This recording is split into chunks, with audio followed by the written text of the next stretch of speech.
मैंने अभी कई यूट्यूब पर वीडियोस देखे हैं, कई उलमाए कराम जो है वो इस पर बात कर रहे हैं कि 22 तारीख को जो है राम मंदिर, जो कि उसका एक तरीके से कहना चाहिए उद्घाटन है, तो आप उस 22 तारीख को बाहर मत निकलिए वगैरह वगैरह। तो देखिए, कौम को डराने की जरूरत नहीं है।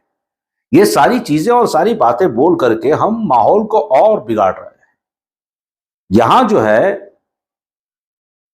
बाबरी मस्जिद के लिए, जिसको शहीद होकर जमाने हो चुके हैं, और जो जजमेंट आया, मैं जजमेंट इसलिए कह रहा हूं कोर्ट का कि ये एक जजमेंट था, ये कोई फैसला नहीं था, जस्टिस नहीं था।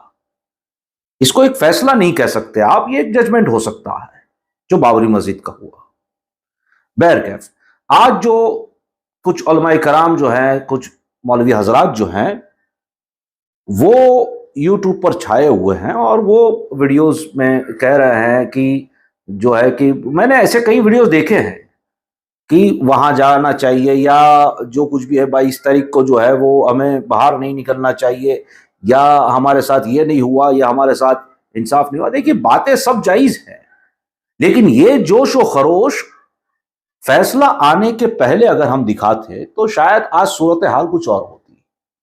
हमारी कौम में ये एक ही कमजोरी तो है कि सब कुछ हो जाने के बाद हम जागते हैं, जबकि कोर्ट ने फैसला जो है वो कर दिया है राम मंदिर के फेवर में। अगर इसके पहले ये सारी वीडियोस आप बनाते, ये सारे लेक्चर और तकरीरें करते, तो ये कुछ शायद उसका असर होता, ऐसा मुझे लगता है। लेकिन आज जो है ये सारी बातें बोल करके कोई मतलब है नहीं, और उसके अलावा भी इससे कुछ होने वाला नहीं है। देखिए, यहां पर मैं एक बात तो वाजे कर देता हूं कि दूसरे पक्ष जो है, दूसरे साइड के जो लोग हैं, वहां से भी जो कुछ चीजें आ रही हैं कि भैया आप जो है वो मस्जिदों में 22 तारीख को जो है जय श्री राम के नारे लगाइए या वगैरह वगैरह। अब ये कंफर्म रिपोर्ट नहीं कह सकते। देखिए, अभी कोई रास्ते का चलता फिरता नत्थू खैरा कोई भी उठ करके कुछ बोलेगा तो वो सारी बातों को सीरियस नहीं लिया जा सकता। अगर कोई ऑर्गेनाइजेशन ने इसका ऐलान किया है, और अगर किया है, तो फिर मैं ये कह दूं कि मुसलमानों को उकसाया ना जाए। जो अब तक हुआ है उकसाया जा रहा है। सिर्फ हिंदुस्तान की बात नहीं कर रहा हूं, सारी दुनिया में। पहला तो आप मुसलमानों को उकसाइए, और जब मुसलमान जो है वो खड़े होते हैं तो फिर आप उसे जो है वो देशद्रोही का नाम दे दीजिए या आतंकवाद का नाम दे दीजिए। ये हमारे साथ तारीख गवाह है कि बरसों से हो रहा है, कई जमाने से हो रहा है। तो यहां जो है कि अगर उकसाया जाएगा तो मामला हाथ से निकलता नजर आएगा। 22 तारीख को उद्घाटन है, आप जाइए खुशी खुशी अपना जो है वो कर लिए, क्योंकि मुसलमानों से तो मेरी इतनी अपील है कि अब तो कुछ रहा नहीं हमारे पास। मुस्लिम पर्सनल बोर्ड जो है उसने क्या किया अब तक हमारे तो समझ में नहीं आया। क्योंकि अगर बहुत से लोग कहते हैं कि मुसलमान डरे हुए हैं, मुसलमान घबराए हुए, नहीं, ऐसी बात नहीं। अगर मुसलमान डरे हुए होते तो 30 साल के बाद फैसला क्यों आता है? ये भी तो बात है। क्यों 30 साल के पहले, या बाबरी मस्जिद गिराई गई उसके चंद दिनों, महीनों और चंद सालों में क्यों नहीं आया? हमने जो है काफी कोशिशें की, लेकिन जब बात हमने देखा कि ये एक ही मुद्दा है जिस पर कुछ पॉलिटिकल पार्टी जो है वो वोट लेती है, और ये एक ही मुद्दे से वो जीतती है, और ये इस मुद्दे को जब जब जरूरत पड़ती है वो बोतल में से जिन जैसा निकलता है, वैसे बाबरी मस्जिद का मुद्दा निकाला जाता है, और मुल्क में जो है, देश में जो है अशांति का माहौल होता है। तो हम मुसलमानों ने एक फैसला किया कि हमें ये जगह उन्हें दे देनी चाहिए, क्योंकि बाबरी मस्जिद शहीद हो चुकी है। अब जो सारा जो हिंदुत्व मामला जो बना, वहीं से तो बना है। तो इसके फायदे उठा रहे हैं, ये हमारे हिंदू भाई भी नहीं समझ पाएंगे। इसका फायदा उठा रहा है, तो हमने वो जगह दे दी। मैं मानता हूं कि कोर्ट ने जो जजमेंट दिया, तो कोर्ट ने जजमेंट सिर्फ ऐसे ही नहीं दिया है। कोर्ट ने सारा जो है रिसर्च किया है, सारा मामला रिसर्च किया है, और हमने थोड़ी नरमी बताई तो कोर्ट ने वो फैसला दे दिया। यही बात मैं कह रहा हूं कि अब जाकर चिल्लाने से और चीखने से कुछ नहीं होगा। अब हमें यहां से, इस मौजू से हट करके आगे की तरफ बढ़ना होगा। देखिए, हमने पहले ही कहा था कि बाबरी मस्जिद जाएगी और बाबरी मस्जिद वो ले लेंगे और राम मंदिर बन जाएगा। राम मंदिर बनना चाहिए, बाबरी मस्जिद की हमने जगह दे दी और फैसले को भी हमने कबूल कर लिया। उसके पीछे एक ही वजह थी कि मुल्क में जो है अमन होगा, मुल्क में जो है शांति होगी, सब लोग शांति और अमन के साथ खुश रहेंगे। लेकिन ऐसा हुआ नहीं, ये मामला तो और बढ़ता जा रहा। और मैंने बहुत पहले ये चीज कह दी थी कि ये शुरुआत है।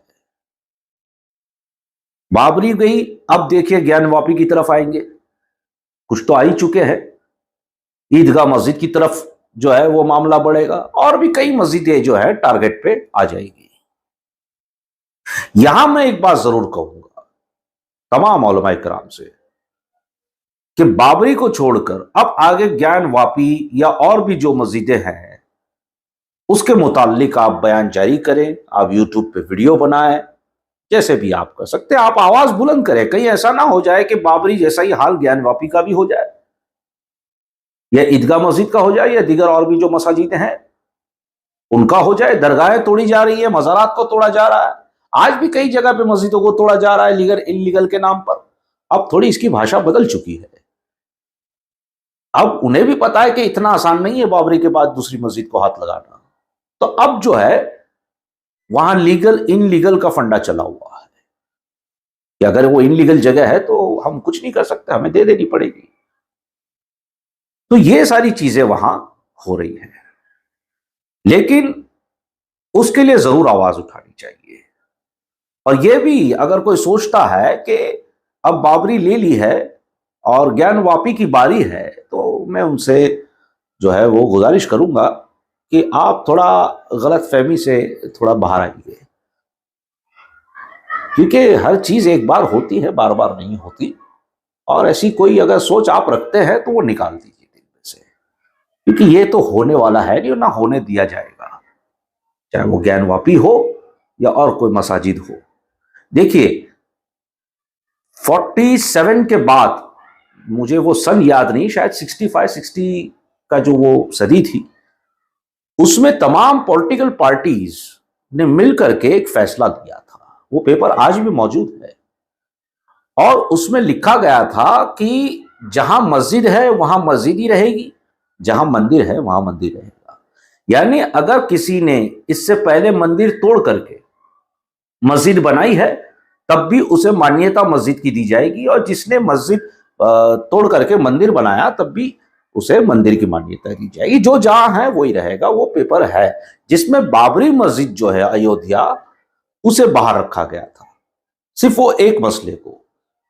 बाकी तमाम हिंदुस्तान में जितनी भी इबादत गाह हैं, हिंदुओं की हो मुसलमानों की हो, जो जहां है उसे वहीं रहने दिया जाएगा। तारीख के मुताबिक उसे हटाया नहीं जा सकता। ये लॉ पास हुआ है बाकायदा, वो लेटर पर तमाम पार्टियों के सिग्नेचर्स हैं, वैलिड है। लेकिन हम समझ रहे हैं कि आज जो है वो अनदेखी हो रही है, सौतेला व्यवहार हो रहा है मुसलमानों के साथ। और ये आप अगर नॉन मुस्लिम है तब भी आप जानते हैं कि मैं सच कह रहा हूं या नहीं। लेकिन हमें उस पर रिसर्च करना चाहिए कि वो पेपर है तो उस पेपर के मुताबिक क्यों नहीं हो रहा है। अब ज्ञानवापी पर मंदिर था या नहीं था, या रिसर्च हो रहा है कि वो पेपर पे जब लिखा गया है तो हमें उसकी जो है वो सूद लेने की जरूरत है, और उसको जो है वो वसीला बना करके, उसको आधार बना करके हमें आगे की लड़ाई लड़नी होगी। मैं पूरे मुल्क के मुसलमानों से यह अपील करता हूं कि बिल्कुल शांति रखें। तो फैसला हो चुका वो हो चुका, मंदिर बन चुका, 22 तारीख को उसका उद्घाटन हो जाएगा, बात हो जाएगी, खत्म। हमने तो यहां तक भी बात की थी कि बाबरी के अलावा जो वो लोग मस्जिद के लिए जगह दे रहे हैं, तो हमने ये मुद्दा भी रखा था कि वहां मस्जिद ना बनाई जाए।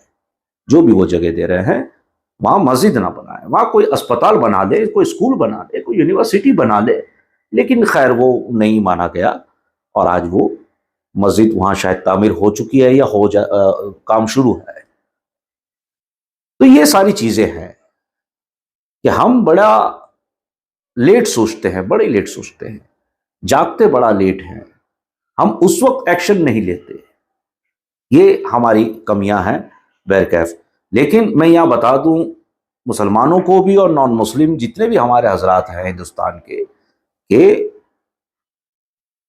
अमन और शांति के साथ जो है सारा मामला बनाए रखें। कोई ज़रूरत नहीं है ना किसी को उकसाएं, ना किसी को छेड़ें, और शांति और प्यार से जो है वो अपने मामले को पूरा करे। अल्लाह ताला से मैं दुआ करूँगा कि वो हमारे मुल्क में अमन, शांति और प्यार मोहब्बत से हमें रहने की तौफीक रफ़ीक मरहमत फरमाए और हमारे मुल्क की हिफाजत फरमाए। अस्सलामु अलैकुम व रहमतुल्लाहि व बरकातुहू।